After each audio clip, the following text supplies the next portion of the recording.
नमस्कार, राज्यसभा टीवी के खास कार्यक्रम आरएस टीवी विशेष में आपका स्वागत है। मैं हूं दीपक डोभाल। इन दिनों हर तरफ फिजा में तपिश घुली हुई है, सूरज आग उगल रहा है और गर्मी जानलेवा साबित हो रही है। देश के कई राज्यों में पारा 45 डिग्री को पार कर गया है। आलम यह है कि दोपहर होते होते सड़कें सूनी दिखाई दे रही हैं, लेकिन गर्मी की असली मार बेघरों पर पड़ रही है। आज विशेष में बात होगी गर्मी और लू के सितम की। साथ ही जानने की कोशिश करेंगे कि मौसम आखिर क्यों अतिरेकी हो रहा है और कैसे गर्मी से बचा जा सकता है। आइए शुरू करते हैं आरएस टीवी विशेष।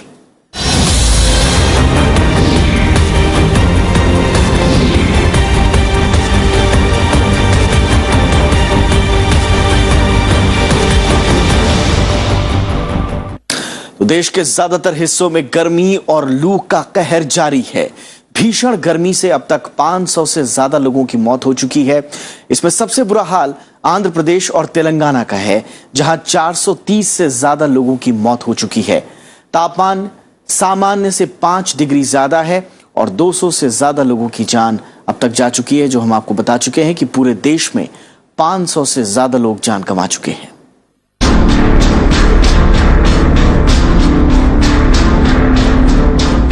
कभी सूरज के जलने की कल्पना प्रेरणा देती थी, लेकिन आज सूरज का जलना रूह कपा देता है।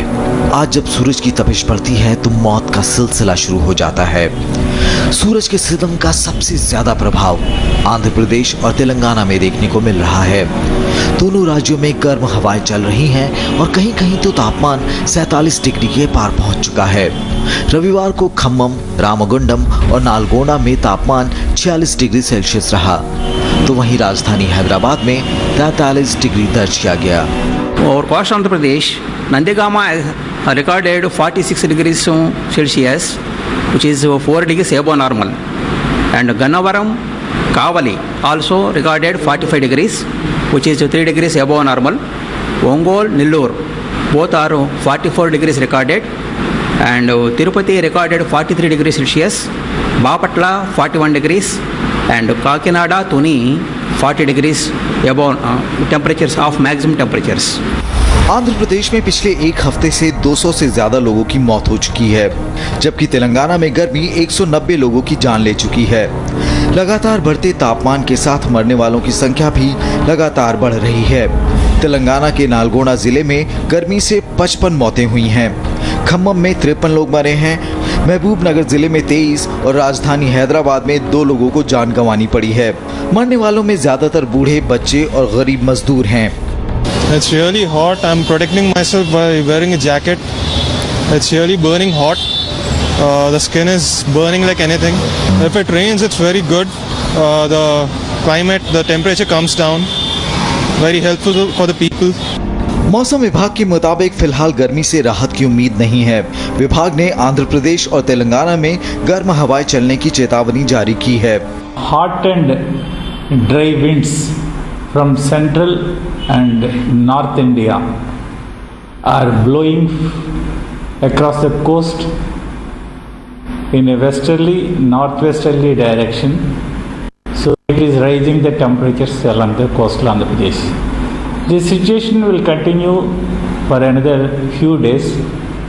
People are advised to be cautious and not to go out into the open areas. मौसम विभाग का कहना है कि अगले 3-4 दिन में तापमान और बढ़ सकता है। इसके साथ ही लोगों की मुश्किलों में इजाफा होने की आशंका है। मौसम विभाग ने लोगों को गर्मी से बचने और धूप में बाहर न निकलने की सलाह दी है। जैगम मुर्तजा, राज्यसभा टीवी। अभी तक हमने आपको बताया कि 2 राज्यों आंध्र प्रदेश और तेलंगाना में गर्मी किस कदर कहर ढा रही है। और अब बात देश के दूसरे हिस्सों की। कई राज्य तपती गर्मी और लू की चपेट में हैं। राजधानी दिल्ली समेत देश के तमाम हिस्सों में गर्मी कहर बरपा रही है। गर्मी से बचते, मुंह छिपाते, छांव और पानी की तलाश करते लोग। देश के कई हिस्सों में इन दिनों ऐसे ही मंजर देखने को मिल रहे हैं। गर्मी सैकड़ों लोगों की जान ले चुकी है। तापमान लगातार बढ़ रहा है और साथ में लोगों की परेशानियां भी। दिल्ली, एनसीआर, उत्तर प्रदेश, राजस्थान, मध्य प्रदेश, गुजरात और महाराष्ट्र गर्मी से उबल रहे हैं। टेम्परेचर का इतना हैवी टेम्परेचर है कि अगर आप घर से निकलो, अपने घर से पानी की बोतल लेके निकलो और 15 मिनट बाद तुम्हें पानी चाहिए, 15 मिनट बाद पानी चाहिए। नेक भी अगर तुमने उसको पानी को कहीं इधर उधर रख दिया तो वो इतना गर्म हो जाता है कि टेम्परेचर में वो पानी भी नहीं पीने लायक रहता। रविवार को शिमला में तापमान 29.2 डिग्री रिकॉर्ड किया गया। पंजाब में लुधियाना 43 डिग्री के साथ सबसे गर्म शहर था। राजधानी दिल्ली में पारा 43.5 डिग्री तक पहुंच गया, जबकि राजस्थान में श्री गंगानगर और कोटा 45.5 डिग्री सेल्सियस के साथ सबसे गर्म शहर थे। उत्तर प्रदेश में सबसे गर्म इलाहाबाद रहा, जहां तापमान 47.7 डिग्री सेल्सियस दर्ज किया गया। भोपाल का अधिकतम तापमान 42 डिग्री के आसपास रहा। झारखंड में जमशेदपुर सबसे गर्म शहर रहा। यहां रविवार को तापमान 44.8 डिग्री दर्ज किया गया। ओडिशा की राजधानी भुवनेश्वर समेत कई शहरों में तापमान 45 डिग्री से ज्यादा रहा। तो बेंगलुरु में तापमान 33 डिग्री और चेन्नई में तापमान 39 डिग्री दर्ज किया गया। जब वेस्टर्न डिस्टर्बेंस ना हो, थंडरस्टॉर्म एक्टिविटी ना हो, बादल ना हो, तो उस समय जो हवा है वो सूख जाती है, ड्राई हो जाती है, नमी उसमें नहीं रहती है, और जो सूखी वाली हवा या ड्राई एयर होती है वो जल्दी गर्म हो जाती है। इस वजह से तापमान 45, 46, 44 डिग्री कई जगह पहुंच जाता है। उत्तर पश्चिम भारत में, मध्य भारत में, पूर्वी भारत में, यहाँ तक कि तेलंगाना और आंध्र प्रदेश तक के इलाकों में तापमान 46-47 तक पहुँच जाता है। भीषण गर्मी से कई राज्यों से लोगों के मरने की भी खबर है। ओडिशा में 26, पश्चिम बंगाल के पूर्वी हिस्से में 10, राजस्थान के बूंदी और दिल्ली में 2-2 लोगों की मौत हुई है। गर्मी की वजह से देश के कई इलाकों में पेयजल संकट भी गहराता जा रहा है। मौसम विभाग के मुताबिक अगले 4-5 दिनों तक राहत मिलने की उम्मीद नहीं है। Bureau report, Rajya Sabha TV. वैसे मई जून के महीने में गर्मी आम बात है, लेकिन आम जिंदगी जीने वाले लोग कई तरह के उपायों से गर्मी से खुद को बचा भी लेते हैं। लेकिन गर्मी का कहर उन लोगों पर सबसे ज्यादा पड़ता है जो खुले आसमान में अपने दिन गुजारने को मजबूर हैं। आइए नजर डालते हैं बेघरों की जिंदगी पर। यह है बीबी आयशा। पिछले 42 साल से बेघर की जिंदगी जी रही है। सर्दी हो या बरसात, आयशा यूं ही रैन बसेरों में वक्त गुजारती है। लेकिन इस बार की गर्मी आयशा और उसके जैसे कई बेघरों पर कहर बनके टूट रही है। एक तो गर्मी, ऊपर से रैन बसेरों की बदहाली। यहाँ रहने वाले बाशिंदों के लिए एक पल काटना जिंदगी की जंग लड़ने से कम नहीं। गर्मी में बेचैन है, इसीलिए तो सर्कल में इधर इधर घूम रहा हूँ। जहाँ जाऊँ धूप है, जहाँ तक गरम गरम हवा, इसमें तो बैठा भी नहीं जा रहा। क्या करें, हम गरीब लोग कहाँ बचे। दिन में तो बाहर बैठे रहती हूँ, रात में भी जरा मनी सोती हूँ, आधा रात से सोती हूँ, आधा रात से ऐसे ही परेशान रहती हूँ। दिल्ली में गरीबों की छत कहे जाने वाले रैन बसेरों की हालत रहने लायक नहीं है। बाहर लू के थपेड़े और अंदर तपते तंदूर जैसा माहौल। यहाँ सुविधा के नाम पर पंखे तक का इंतजाम नहीं है। गर्मियों में गर्म बहुत है। टीन का छत है सर, टीन की बॉडी है, पूरी तपती है अंदर में सर। अगर यहाँ पे कूलर लग जाए, पीने का ठंडा पानी का व्यवस्था होता है तो थोड़ी राहत हो जाएगी यहाँ पे। यही वजह है कि दिल्ली में बेघर गर्मी का सबसे ज्यादा शिकार हो रहे हैं। गैर सरकारी आंकड़ों के मुताबिक दिल्ली में मई के महज 22 दिनों में 186 बेघरों ने दम तोड़ा है। बेघरों के लिए काम कर रहे एक एनजीओ का दावा है कि पिछले एक हफ्ते में ही 71 शव पुलिस को मिले हैं। 208 शेल्टर इस समय चल रहे हैं और उसके अंदर ऑक्यूपेंसी करीब 16,000 बताते हैं। सर्दी के अंदर पूरी तरीके से फुल रहते हैं शेल्टर होम, और वहाँ जैसी गर्मी आती है उस शेल्टर होम में करीब 10% लोग ही उसका इस्तेमाल करते हैं। और उसको इस्तेमाल करने की वजह से जो कम्युनिकेबल डिजीज़ वगैरह होते हैं वो कहीं ना कहीं जाके गर्मी में और तेज़ी से फैलते हैं। और गर्मी के अंदर पानी का ना होना, डिहाइड्रेशन होना और हीट स्ट्रोक होना, ये सब बीमारी के शिकार होते हैं। गर्मी में अगर हम देखें, मई का रिकॉर्ड बता रहा है कि 186 लोगों की डेथ 22 मई तक हो चुकी है दिल्ली के अंदर। बेघरों की गुमनाम मौतों के पीछे कई और कारण भी हो सकते हैं, लेकिन जिन हालात में ये रहने को मजबूर हैं, उससे मौतों के पीछे गर्मी के अलावा कोई कारण नजर भी नहीं आता। बावजूद इसके सरकारें इस दिशा में ठोस कदम नहीं उठाती। साल 2004 से 2014 तक 11 साल में अप्रैल से जुलाई के बीच 11,000 से ज़्यादा बेघरों ने दम तोड़ा, जबकि अक्टूबर से जनवरी के बीच 10,000 बेघरों की जान गई। यानी सर्दी से ज़्यादा गर्मी में बेघरों की मौत हो रही है। दिल्ली में बेघरों के लिए बनाए गए इन रैन बसेरों में सुविधाओं के नाम पर केवल एक टीन की छत है, जो कि गर्मी को और भी प्रचंड बना देती है। यही कारण है कि इस दोपहर में यहाँ पर किसी के लिए भी रुक पाना 5 मिनट से ज़्यादा संभव नहीं है। ऐसे में इन लोगों की दरकार है कि सरकार यहाँ पे ठंडे पानी के साथ साथ ठंडी हवा के लिए एक कूलर की व्यवस्था भी करे। कैमरामैन MS सुरेश के साथ रविंद्र सिंह शोरान, दिल्ली से राज्यसभा टीवी। और फिलहाल रुकते हैं एक छोटे से ब्रेक के लिए। ब्रेक के बाद बात करेंगे गर्मी से बढ़ने वाली परेशानियों की और इसके असर की।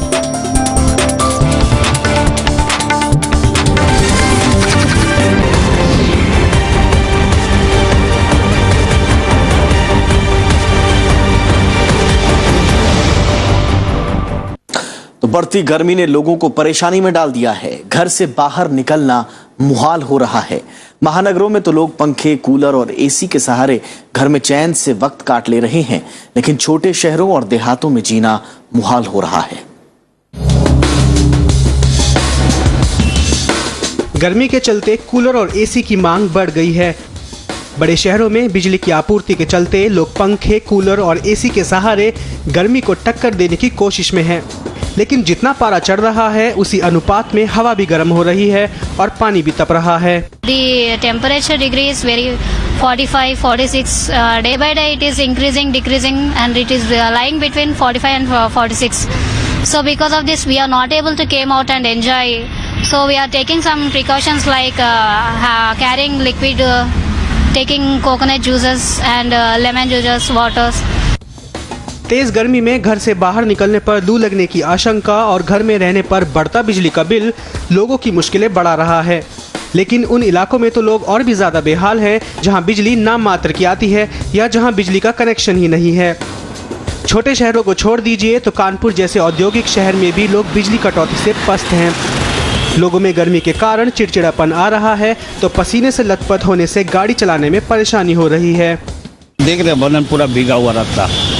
1 घंटा दुकान सामने लगा करके फिर थोड़ा पानी मुंह में मारते हैं तो थोड़ा रिलैक्स होता, फिर सूखता, फिर वही गर्मी एकदम। एक रिसर्च के मुताबिक ज्यादा गर्मी की वजह से लोगों में काम करने की क्षमता घट जाती है। एक शख्स सामान्य मौसम में जितना काम करता है उसी शख्स की गर्मी के चलते क्षमता कम हो जाती है। तपते मौसम के चलते डॉक्टर बड़ी सर्जरी करने से भी मना कर रहे हैं। डॉक्टरों के मुताबिक गर्मी में ऑपरेशन से मुश्किलें बढ़ सकती हैं। We have taken a decision to stop the elective major surgical procedures because they may go into the complications of heat. So we want to, just now we have educated our patients to wait for another 1 week or 10 days. Later we will take up the surgery. मौसम वैज्ञानिकों के मुताबिक आने वाले दिनों में गर्मी और बढ़ सकती है। ऐसे में पहले से बदहाल लोगों के सामने बचाव के तरीके अपनाने के अलावा और कोई चारा नहीं है। Bureau report, Rajya Sabha TV. देश का बड़ा हिस्सा गर्मी की मार झेल रहा है। तपते सूरज ने जीना मुहाल कर दिया है। तेज लू के चलते दक्षिण भारत में सैकड़ों लोग जान से हाथ धो बैठे हैं और ये सिलसिला अब भी जारी है। राजधानी दिल्ली सहित उत्तर भारत में भी लोग गर्मी से बेहाल हैं। ऐसे में ये जानना जरूरी है कि लू से कैसे बचा जाए और घर से बाहर निकलते वक्त कौन कौन सी सावधानियां बरती जाएं। तपती दोपहरी ने राहगीरों के सामने दोहरी मुश्किलें खड़ी कर दी हैं। सड़क पर साए साए चलती गाड़ियों के सामने ना तो वो सड़क पार कर सकते हैं और ना ही गर्मी में इंतजार ही किया जा सकता है। छांव है कि नदारत है, दिल्ली में ऐसे नज़ारे आम हैं। छाता, गमछा और स्कार्फ से खुद को ढकते लोग गर्मी से मुकाबला तो कर रहे हैं, लेकिन चिलचिलाती धूप के आगे कुछ ही देर में वो पस्त हो जाते हैं। फिर पानी और तरबूज के सहारे दिन काटते हैं। बहुत ज़्यादा गर्मी है यहाँ, हम लोग 2 दिन से है और हम यहाँ पे गर्मी मतलब बहुत ज़्यादा गर्मी फील कर रहे हैं। हम लोग बहुत ज़्यादा पानी पी रहे हैं और जैसे ठंडा है या नींबू शरबत है या तरबूज है वो खा रहे हैं। पारा रोज नई ऊंचाइयां छू रहा है। ऐसे में लू से बचना लोगों के लिए बड़ी चुनौती है। गर्मी और लू डायबिटीज, हाई ब्लड प्रेशर और हृदय रोग से पीड़ित लोगों के लिए चिंता का सबब है। डॉक्टरों के मुताबिक इन बीमारियों से पीड़ित लोगों के लिए लू ज्यादा खतरनाक साबित हो सकती है। स्वस्थ व्यक्ति से इन मरीजों की तुलना करें तो लू की चपेट में आने की आशंका कई गुना बढ़ जाती है। आमतौर पर लोग समझ नहीं पाते कि उन्हें लू लग चुकी है। हालांकि लू के सामान्य लक्षण हैं चक्कर आना, सांस लेने में परेशानी, नब्ज तेज चलना, सिर और बदन में तेज दर्द, कमजोरी का एहसास और उल्टियां। डॉक्टर इस मौसम में ऐसे लक्षण के बाद सचेत होने की सलाह देते हैं। Headache, feeling of nausea, vomiting, body ache, body cramps and letharginess and a sort of weakness, ऐसी वीकनेस होती है जैसे बॉडी में कोई दम ही ना हो। और अगर किसी को लगता है कि उसको डिहाइड्रेशन हो रहा है या हीट एग्जॉर्शन की वजह से प्रॉब्लम आ रही है, तो ऐसे केसेस में आप उनको तुरंत सिकंजी पिला दें और इलेक्ट्रोलाइट पिला दें और समय के साथ उनको अस्पताल में ज़रूर शिफ्ट करा दें, क्योंकि ये चीज़ें ऐसी होती हैं कि आप उसको घर पर मॉनिटर नहीं कर सकते और वो ज़रूरी होता है कि आप अस्पताल में जाकर प्रॉपर फ्लूइड इनटेक, उसका बैलेंस ठीक हो जाना चाहिए, टेम्परेचर समय से नीचे आ जाना चाहिए, तो कॉम्प्लिकेशन नहीं आते। नहीं तो यही चीज़ें बहुत कॉम्प्लिकेटेड हो जाती हैं टू द एक्सटेंट कि you can lose the patient sometimes. लू से बचाव के लिए कई सावधानियां बरतने की जरूरत है। घर से निकलने से पहले खूब पानी पीना चाहिए, जिससे शरीर में पानी की कमी न रहे। पानी के अलावा शरबत, गन्ने का रस, लस्सी, नींबू पानी, दही, कच्चे आम का पना और नारियल पानी भी लिया जा सकता है। ढीले कपड़े पहने और जहां तक संभव हो सूती कपड़ों का इस्तेमाल करें। धूप में निकलने से पहले छाता साथ रखना चाहिए। सिर को कपड़े से ढकने से भी राहत मिलती है। कोशिश करें कि दोपहर में घर से बाहर ना निकलना पड़े। हीट स्ट्रोक से बचने के लिए सबसे इम्पॉर्टेंट चीज़ ये है कि आप अपने को प्रॉपरली ड्रेसअप हो जाएं। बॉडी बिल्कुल मतलब कवर्ड होनी चाहिए, प्रॉपरली कवर्ड हो। टोपी या कैप जरूर लगा लें या एम्ब्रेला लगा लें, जिससे डायरेक्टली सनलाइट आपके ऊपर ना पड़ने पाए। और adequate amount of fluid intake बहुत ज़रूरी होता है इसमें। जैसे आप और कुछ नहीं तो सिकंजी तो बना के ले जा सकते हैं, electrolyte, Electral water, ORS solution, इस तरह की चीज़ें आप यूज़ कर सकते हैं। करीब 1.5 से 2 लीटर तक अपने पास रखें और जब भी हो थोड़ा थोड़ा देर में पीते रहें। कई घरेलू नुस्खे अपनाकर भी काफी हद तक लू से बचा जा सकता है। इस मौसम में धूप में बाहर निकलने से बचें, खुले आसमान में दिन के वक्त ज्यादा श्रम से बचें, तेज गर्मी में अल्कोहल के सेवन से परहेज करें, चुस्त कपड़े ना पहनें। आने वाले हफ्तों में गर्मी और बढ़ सकती है, लिहाजा सावधानी और परहेज पर अभी से ध्यान देने की जरूरत है। राज यादव, राज्यसभा टीवी। वैसे आपने ये गौर किया होगा कि पिछले कई सालों से गर्मी हर साल रिकॉर्ड तोड़ रही है। दुनिया के कई रिसर्च बताते हैं कि जलवायु परिवर्तन के पीछे सबसे बड़ी वजह ग्लोबल वार्मिंग है। आइए देखते हैं कि मौसम के इस अतिरेकी मिजाज के पीछे और कौन कौन सी वजह शामिल है। पिछले साल पर्यावरण और वन मंत्रालय ने जलवायु परिवर्तन पर Indian network for climate change assessment की रिपोर्ट जारी की। इसमें चेतावनी दी गई कि अगर इसी तरह से पृथ्वी के औसत तापमान का बढ़ना जारी रहा तो आने वाले सालों में भारत को दुष्परिणाम झेलने होंगे। पहाड़, मैदान, रेगिस्तान, दलदली क्षेत्र और पश्चिमी घाट जैसे समृद्ध क्षेत्र ग्लोबल वार्मिंग के कहर का शिकार होंगे। रिपोर्ट के मुताबिक ग्लोबल वार्मिंग का भारत में कृषि, जल, पारिस्थितिकी तंत्र, जैव विविधता और सेहत पर भी असर पड़ेगा। दुनिया भर के कई रिसर्च बताते हैं कि 2030 तक सतह के औसत तापमान में 1.7 से 2 डिग्री सेल्सियस की बढ़ोतरी हो सकती है। हमें अब ये रियलाइज करने की जरूरत है कि बहुत ज्यादा मुझे साइंटिफिक एविडेंस की जरूरत नहीं है ये कहना कि क्लाइमेट चेंज का इंपैक्ट अब हमारे बारिश पे, हमारी जो क्लाइमेट सिस्टम पे, वेदर सिस्टम पे है, वो काफी विजिबल है। और चाहे इसको हमें 10 साल लगे साइंटिफिकली प्रूव करने के लिए, वो हम प्रूव करें, हमारे साइंटिस्ट पे काम करें, मुझे उसमें कोई आपत्ति नहीं है, लेकिन अब हमें प्रिपेयर होने की जरूरत है। भीषण गर्मी के पीछे प्राकृतिक ही नहीं बल्कि इंसानी गतिविधियां भी कारण हैं। जंगलों की अंधाधुंध कटाई, बढ़ता औद्योगिकीकरण, गाड़ियों और एयर कंडीशनरों का इस्तेमाल पारे को सामान्य से कई डिग्री ऊपर पहुंचा रहा है। इंसानी गतिविधियों से chlorofluorocarbon, carbon dioxide, methane, nitrous oxide, hydrogen और कार्बन मोनोऑक्साइड जैसी गैसें उत्सर्जित हो रही हैं। इनमें से क्लोरोफ्लोरोकार्बन और कार्बन डाइऑक्साइड तापमान बढ़ाने में सीधी भूमिका निभाते हैं। अमेरिका के मुताबिक आर्कटिक में पूरे उत्तरी गोलार्ध की तुलना में 3 गुना तेजी से तापमान बढ़ रहा है और इसकी वजह मानवीय गतिविधियों से पैदा हो रही कार्बन डाइऑक्साइड है। संयुक्त राष्ट्र के मुताबिक पिछले 10 सालों में धरती के तापमान में 0.3 से 0.6 डिग्री इजाफा हुआ है। अगर आने वाले समय में यही हाल रहा तो पारा और ऊपर जा सकता है। जलवायु परिवर्तन के अंतर्राष्ट्रीय पैनल के मुताबिक विश्व के औसत तापमान में 1 डिग्री सेल्सियस की बढ़ोतरी हुई है। इस बात की आशंका जताई जा रही है कि आने वाले 90 सालों में तापमान 1.8 से 4 डिग्री सेल्सियस तक बढ़ जाएगा। संयुक्त राष्ट्र ने बढ़ती तपिश पर चिंता जताई और समय समय पर जलवायु परिवर्तन पर सम्मेलन का आयोजन किया। इसी आधार पर 1997 में क्योटो संधि लागू की गई।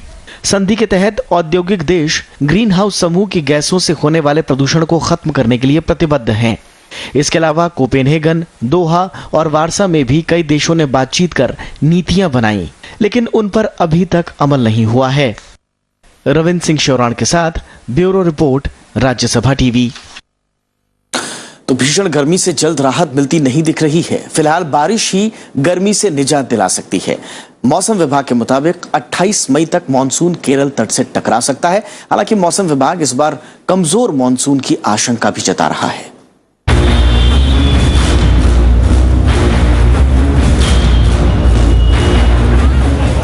भारत के कई हिस्सों में इन दिनों गर्म हवाएं और लू चल रही है। लोगों को बीच बीच में धूल भरी आंधी का सामना भी करना पड़ रहा है। लोगों को मानसून का बेसब्री से इंतजार है। हालांकि दक्षिण भारत में वक्त से पहले मानसून के 28 मई तक दस्तक देने की उम्मीद है, लेकिन उत्तर भारत के लोगों को अभी इंतजार करना होगा। मौसम विभाग का कहना है कि इस बार मानसून की रफ्तार थोड़ी सुस्त है। We have issued a forecast regarding advance of monsoon over Andaman Sea. We are expecting that it is likely to advance over these regions during next 3 to 4 days. There has been a lot of cloudiness, convection. There is a lot more rainfall occurring over the Andaman and Nicobar Islands, and wind strength will increase in the coming 2 to 3 days, and which ultimately will lead to increase in rainfall and the setting of the southwest monsoon over Andaman Sea this year. Bharat में monsoon Hind महासागर और अरब सागर की तरफ से हिमालय की दिशा में आने वाली हवाओं पर निर्भर करता है। जब ये हवाएं भारत के दक्षिण पश्चिम तट पर पश्चिम घाट से टकराती हैं, तो भारत और आसपास के देशों में भारी बारिश होती है। भारत में मानसून 2 प्रकार की हवाओं से प्रभावित होता है, उत्तर पूर्वी और दक्षिण पश्चिमी हवाएं। हालांकि ज्यादातर बारिश दक्षिण पश्चिम मानसून से होती है। आमतौर पर 1 जून तक मानसूनी हवाएं भारत आ जाती हैं। इसके बाद सितंबर तक लगातार बरसात का मौसम रहता है। प्रशांत महासागर हो या अटलांटिक महासागर हो या हिंद महासागर हो, महासागर 2/3 भूभाग पर इस पृथ्वी पर है, और मानसून अपने आप में बहुत बड़े विस्तृत क्षेत्र में हवा का परिवर्तन होता है, और इस परिवर्तन का विशेष कारण समुद्र और भूभाग के तापमान का जो अंतर है, उसके कारण ये मानसून की गतिविधियां होती है। तो और समुद्र के तापमान जो है वो मानसून के सर्कुलेशन को सीधा प्रभावित करते हैं। साल भर होने वाली बारिश में मानसून की हिस्सेदारी करीब 3/4 है। पिछले 50 साल में मानसून के दौरान देश भर में औसतन 89 सेंटीमीटर बारिश हुई। 2013 में औसतन 106 सेंटीमीटर तक बारिश दर्ज की गई, लेकिन 2014 में ये घटकर 88 सेंटीमीटर रह गई। ये अनुमान से करीब 12% कम थी।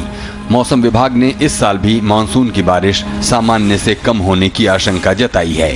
Quantitatively, the monsoon seasonal rainfall is likely to be 93% of the long period average. That there is a 35% probability of monsoon rainfall to remain below normal. Monsoon कमजोर रहा तो इसका असर गर्मी के साथ साथ फसलों की बुआई पर भी पड़ेगा। भारतीय उपमहाद्वीप में आधी से ज्यादा फसलों की सिंचाई का दारोमदार मानसून पर ही रहता है। दक्षिण पश्चिम मानसून का समय पर आना खरीफ की फसल, खासतौर पर धान की रोपनी के लिए बेहद जरूरी है। इसकी वजह से अनाज, कपास और तिलहन के उत्पादन में भी कमी आ सकती है।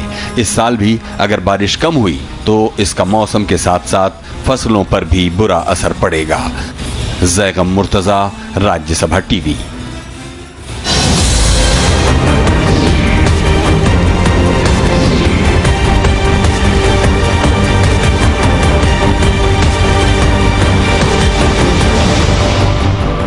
तो ये था विशेष का हमारा आज का अंक। दीजिए इजाजत, नमस्कार।